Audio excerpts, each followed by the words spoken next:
साथियों नमस्कार, मैं हूं नीरज पटेल और आप देख रहे हैं नेशन जनमत। चुनावी चंदे को लेकर सुप्रीम कोर्ट में जो बहस चल रही है उसको सुनने के बाद एक बात तय हो जाती है कि ना खाऊंगा ना खाने दूंगा जैसे भाषण ठोकने वाले प्रधानमंत्री नरेंद्र मोदी जी की सरकार भ्रष्टाचार के महासमुद्र में गोते लगा रही है। मैं कोई बात बिना तथ्यों के नहीं करता। कोरोना के समय लाया गया पीएम केयर्स फंड आजादी के बाद खुली आंखों से दिखने वाला देश का सबसे बड़ा भ्रष्टाचार है, क्योंकि मोदी सरकार ने दिल्ली हाईकोर्ट में हलफनामा दायर करके कहा कि पीएम केयर्स फंड देश का नहीं, प्रधानमंत्री का नहीं, बल्कि मोदी जी का निजी फंड है। इसलिए आरटीआई के तहत लोगों को यह अधिकार ही नहीं है जानने का कि कितना पैसा आया, कितना खर्च हुआ, कितना बीजेपी ने चुनाव प्रचार में, कितना बीजेपी के पार्टी कार्यालय बनाने में खर्च किए, ये कोई नहीं जान सकता,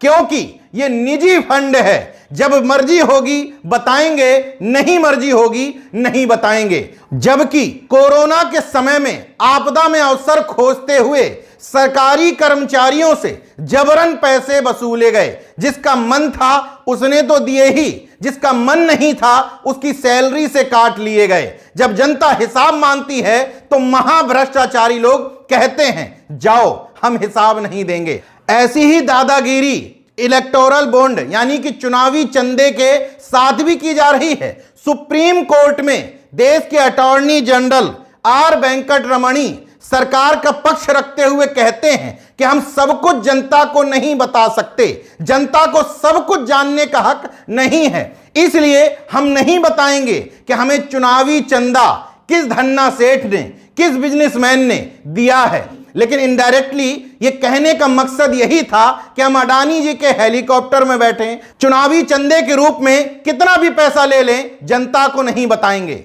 मतलब जनता की एक एक पाई का हिसाब लेने का अधिकार सरकार को है, वही जनता चुन करके सत्ता के सिंहासनों तक पहुंचा देती है। लोकतांत्रिक प्रक्रिया से चुनकर जाने वाले लोग तानाशाह की तरह बर्ताव भी करने लगते हैं, फिर उसी जनता को आंख दिखाते हैं कि जाओ हम नहीं बताएंगे कि किस धन्ना सेठ से, किस उद्योगपति से, किस धन पशु से हम कितना पैसा ले रहे हैं और उसके हित में कितना काम कर रहे हैं। इसीलिए चुनावी चंदे को लेकर के सुप्रीम कोर्ट, चुनाव आयोग, आरबीआई तीनों का ही मानना है ये कतई पारदर्शी प्रक्रिया नहीं है। मतदाताओं को ये जानने का पूरा अधिकार है कि आखिर जिसको वो वोट दे रहे हैं वो किससे पैसा लेकर के किसके हित में काम कर रहे हैं। सवाल ये उठता है कि मोदी सरकार की नीयत अगर ठीक है और ये महाभ्रष्टाचार का महासमुद्र नहीं है तो क्यों डर रहे हो?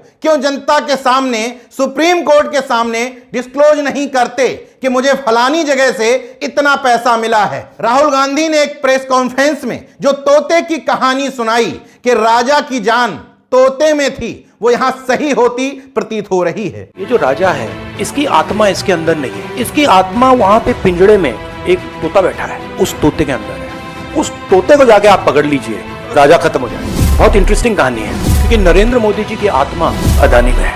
मैं पहले सोचता था number 1 prime minister, number 2 Adani, number 3 Amit Shah. Actually ये गलत है। Number 1 Adani, number 2 prime minister, number 3 Amit Shah. अभी हिंदुस्तान की पॉलिटिक्स हमें समझ आ गई है और अदानी जी बच के नहीं निकल सकते। तो अब यह भी बता देता हूं कि नेशन जनमत की नजर में चुनावी चंदा महाभ्रष्टाचार क्यों है। पिछले 5 सालों में बीजेपी को तथाकथित रूप से चुनावी चंदे के रूप में 5,272 करोड़ रुपए प्राप्त हुए, कांग्रेस को महज 952 करोड़ रुपए मिले। बीजेपी अन्य लोगों पर आरोप लगाती है विदेश से फंडिंग हो गई, विदेश से पैसा मिल गया, न्यूज क्लिक जैसे मीडिया समूह को घेर लेती है, संपादक को गिरफ्तार कर लेती है महज एक मीडिया की रिपोर्टिंग के आधार पर, जबकि खुद नहीं बता रही कि 5,272 करोड़ रुपए कहीं किसी विदेशी एजेंसी से तो नहीं मिल रहे। सुप्रीम कोर्ट, चुनाव आयोग और आरबीआई की यही आशंका है कि चुनावी चंदे के रूप में विदेशी कंपनियां और ताकतें सरकार और भारतीय राजनीति को प्रभावित कर सकती हैं। तो ईमानदारी के पुरोधा मोदी जी और उनकी सरकार क्यों नहीं जनता को बताना चाहती? जब आप इतने ही पारदर्शी हैं, झोला उठा करके चलने वाले फकीर हैं, तो क्यों जनता को झांकने नहीं दे रहे कि जो झोला उठा करके निकलने की बात करते हो, उस झोले में कितने उद्योगपतियों का माल, कितनी सरकारी कंपनियां, कितनी पीएसयूज, कितनी संवैधानिक संस्थाओं को डाल करके रखा है। यहां एक और बात समझिए, क्षेत्रीय पार्टियों और नेताओं पर भ्रष्टाचार का आरोप लगा करके ईडी, सीबीआई, इनकम टैक्स का दुरुपयोग करते हुए उनकी गर्दन दबोच ली जाती है। वही दूध की धुली बीजेपी ये नहीं बताती कि चुनावी चंदे के रूप में हमने कितनी ब्लैक मनी अंदर कर ली। आपके पास तो सत्ता की हनक दिखा करके उद्योगपतियों से लालच में या डरा धमका करके पैसा लूटने की ताकत है। वो क्षेत्रीय पार्टियां अगर पार्टी फंड के नाम पर पैसा इकट्ठा ना करें तो आपके हजारों करोड़ रुपए के चुनावी अभियान के सामने वो तो टिक भी ना पाए। इसका उदाहरण बता देता हूं। 2018-19 में बीजेपी को 1450 करोड़ रुपए चुनावी चंदा मिला, कांग्रेस को 383 करोड़ रुपए। 19-20 में बीजेपी को 2555 करोड़ रुपए, कांग्रेस को महज 318 करोड़ रुपए। 2020-21 में कोरोना का समय था, इसलिए बीजेपी को 22.38 करोड़ जबकि कांग्रेस को 10.07 करोड़ रुपए मिले। बीजेपी को जो मोटे माल का नुकसान हुआ था उसने पीएम केयर्स फंड से वो पूरा कर लिया। जब तक पीएम केयर्स फंड की पूरी डिटेल सार्वजनिक नहीं करती है सरकार, तब तक ऐसे आरोप के लिए उसको तैयार रहना चाहिए। 2021-22 में बीजेपी को 1032 करोड़, वहीं कांग्रेस को महज 236 करोड़ रुपए मिले। कुल मिलाकर के पिछले 5 सालों में बीजेपी को 5272 करोड़, वहीं कांग्रेस को महज 952 करोड़ रुपए मिले। जब दो नेशनल पार्टियों के बीच में इतना बड़ा अंतर है तो क्षेत्रीय पार्टियों के लिए क्या बताना आप समझ सकते हैं।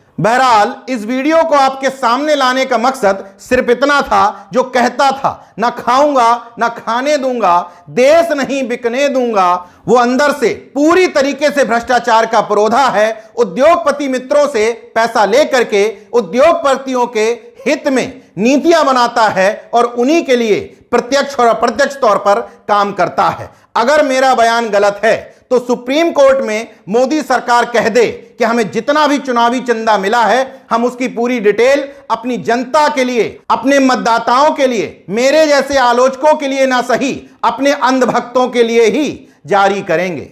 देखते रहिए नेशन जनमत, जागरूक और सजग बने रहिए। जय विज्ञान, जय संविधान, जय लोकतंत्र। धन्यवाद।